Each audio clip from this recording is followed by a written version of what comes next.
Hello friends, welcome to our YouTube channel Voice and Idea, and today we are going to discuss chapter 4 The Mughal Empire NCERT class 7 History। तो चलिए शुरू करते हैं। Introduction। Mughals were descendant of Timur father side and Genghis Khan mother side. मतलब एक तरीके से descendant कह सकते हो कि वंशज। जो मुगल्स थे वो वंशज थे, तैमूर फादर साइड और Genghis Khan mother side. Founded by Babur in 1526 CE after defeating Ibrahim Lodi in the first battle of Panipat. और बाबर ने फाउंड करी थी 1526 CE में आफ्टर डिफीटिंग किसको हराकर? इब्राहिम लोदी को फर्स्ट बैटल ऑफ पानीपत में। Mughal period lasted from 1526 to 177 CE after Aurangzeb death. Important Mughal rulers. First Babur. Babur कब से कब तक थे? 1526 से 1530 CE तक। फाउंडेड ऑफ, कह सकते हो कि जो बाबर थे वो फाउंडर थे ऑफ मुगल डायनेस्टी। इनसे ही मुगल डायनेस्टी जो थी वो शुरू हुई थी। डिफीटेड इब्राहिम लोदी 1526 में फर्स्ट बैटल ऑफ पानीपत में। इंट्रोड्यूस किया था इन्होंने gunpowder and cannons in India. इन्होंने मतलब बाबर ने ही इंट्रोड्यूस किया था गन पाउडर और कैनन्स को इंडिया में। डिफीटेड किया था राजपूत को in battle of Khanwa 1527। Rajput को हराया था कौन से बैटल में? Battle of Khanwa 1527। Second Humayun 1530 to 1540। और नेक्स्ट जो रीगेन आए थे ये पावर में वो 1555 टू 1556 CE में। लॉस्ट किया था kingdom to Afghan ruler. Afghan ruler कौन थे? शेरशाह सूरी। ये हार गए थे उनसे। रीगेंड किया था थ्रोन को इन्होंने 1555 with Persian help, but died हो गए थे ये 1556 में। जैसे शेर शाह शूरी, ये मुगल रूलर तो नहीं है लेकिन इम्पॉर्टेंट है। शेर शाह सूरी 1540 से 1545 CE। Introduced administrative reforms. इन्होंने एडमिनिस्ट्रेटिव रिफॉर्म्स इंट्रोड्यूस किए, स्टैंडर्डाइज्ड किए वेट एंड मेजर्स, इम्प्रूव किया रोड, जो GT रोड कहते हैं, grand trunk road, rupee as standard coin, और रुपी को इन्होंने as a standard coin introduce किया। Fourth Akbar 1556 to 1605 CE। Greatest Mughal ruler थे। Expanded empire to almost all of north India. North India को इन्होंने काफ़ी एक्सपैंड कर लिया था अपना एम्पायर। पॉलिसीज़ जो थी इनकी, अबॉलिश्ड किया था जिजिया, टैक्स ऑन नॉन मुस्लिम। जो नॉन मुस्लिम पे जिजिया टैक्स लगता था वो इन्होंने अबॉलिश किया था। इंट्रोड्यूस किया था मनसबदारी सिस्टम, जो कि रैंक बेस्ड मिलिट्री और एडमिनिस्ट्रेटिव सिस्टम होता है, वो इंट्रोड्यूस किया था। मतलब मनसबदारी सिस्टम इंट्रोड्यूस किया था। प्रमोटेड रिलीजियस टॉलरेंस, दीन लाई। रिलीजियस टॉलरेंस को इन्होंने प्रमोट किया, दीन लाई जिसे कहते हैं। Encouraged art literature and architecture. इन्होंने आर्ट लिटरेचर और आर्किटेक्चर को एनकरेज किया। फतेहपुर सीकरी बुलंद दरवाज़ा ये बना था आखिर उस टेक्चर में।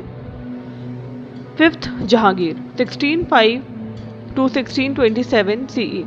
नोन फॉर जस्टिस, जो कि चेन ऑफ जस्टिस कहते हैं। Wife Noor Jahan played an important political role, और जो वाइफ थी इनकी नूर जहां, उन्होंने काफ़ी इम्पॉर्टेंट रोल प्ले किया political. Encouraged painting, Mughal miniature painting flourished. इन्होंने एनकरेज्ड किया था पेंटिंग्स को। Sixth Shahjahan 1628 to 1658 CE।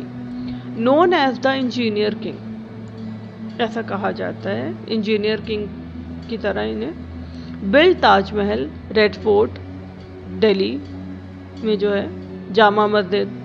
Period called golden age of Mughal architecture. और इस पीरियड को क्या कहा जाता है? Golden age of Mughal architecture, क्योंकि इनके पीरियड में बहुत सारी चीज़ें, आर्किटेक्चर बहुत अच्छा था और बहुत सारी चीज़ें बनी। Empire reached great wealth and prosperity, और जो एम्पायर था वो भी ग्रेट वेल्थ और प्रॉस्पेरिटी थी एम्पायर में। Seventh Aurangzeb 1658 to 1707 CE। Expanded empire to maximum size. इन्होंने एम्पायर को काफ़ी मैक्सिमम साइज तक एक्सपैंड कर लिया था, ऑलमोस्ट एंटायर इंडिया कह सकते हो। इम्पोज्ड जिजिया टैक्स अगेन, जो जिजिया टैक्स हटाया था अकबर ने वो इन्होंने फिर से इम्पोज कर दिया। स्ट्रिक्ट ऑर्थोडॉक्स पॉलिसीज थी इनकी। रिवॉल्ट किया था बाय मराठाज, सिख, राजपूत ने, क्योंकि बहुत ज़्यादा ऑर्थोडॉक्स पॉलिसीज थी इनकी। His death 1707 marked the decline of Mughal empire. जो इनकी डेथ थी वो मार्क्ड हुई as the decline of Mughal empire, जो कि डेथ इनकी कब हुई? 1707। चलिए अब बात करते हैं मुगल एडमिनिस्ट्रेशन की। मनसबदारी सिस्टम, जो कि इंट्रोड्यूस करा था किसने? अकबर ने। ऑफिशियल रैंक मनसब्स कहते थे जिन्हें, according to military and administrative responsibilities. उनको ऑफिशियल रैंक्स मिलते थे जो कि मिलिट्री और एडमिनिस्ट्रेटिव रिस्पॉन्सिबिलिटीज होती थी जिनकी। Salaries given in land, revenue और कैश, और जो सैलरी थी वो लैंड या रेवेन्यू और कैश में देते थे। जागीरदारी जो थी, जागीरदारी सिस्टम, जैसे मनसबदारी सिस्टम है वैसे ही जागीरदारी सिस्टम है। Revenue assignments called jagirs given to nobles, जो रेवेन्यू असाइनमेंट्स थे वो जागिर्स को दिए जाते थे, given to nobles. Nobles collected taxes but could be transferred, जो नोबल्स थे वो टैक्सेस तो कलेक्ट करते थे बट ट्रांसफर्ड हो जाते थे, but could be transferred. Central government, emperor supreme authority, ministers for finance, army foreign affairs और जस्टिस। जो सेंट्रल गवर्नमेंट है एम्परर सुप्रीम अथॉरिटी थी, और जो मिनिस्टर्स थे वो फाइनेंस और आर्मी फॉरेन अफेयर्स थे, justice. Economy and taxation, land revenue system introduced by Akbar, finance minister Todarmal. जो अकबर के फाइनेंस मिनिस्टर थे टोडरमल, उन्होंने इंट्रोड्यूस किया था land revenue system. Known as zabt system based on measurement of land and average produce, उसको क्या कहा जाता था? जब्त सिस्टम कहा जाता था, जो कि मेजरमेंट ऑफ लैंड और एवरेज प्रोड्यूस पे बेस्ड था। टैक्सेस कलेक्टेड होता था इन कैश, कैश में टैक्स कलेक्ट होता था। Society and culture, religious policies क्या थी इनकी? जैसे Akbar tolerance versus Aurangzeb strictness. Architecture, Taj Mahal, Fatehpur Sikri, Red Fort, architecture तो बहुत अच्छा था ही।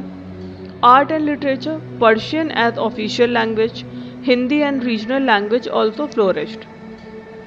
Painting, Mughal miniature painting famous, जो मुगल की मिनिएचर पेंटिंग्स हैं वो काफ़ी फेमस है। पेंटिंग्स इन्होंने जो जहांगीर के टाइम पे पेंटिंग्स जो थी फ्लोरिश्ड हुई थी। आई होप आपको ये समझ आया होगा। अगर आपको ये वीडियो अच्छा लगा हो तो do like, share and subscribe. मिलते हैं नेक्स्ट वीडियो में। Thank you.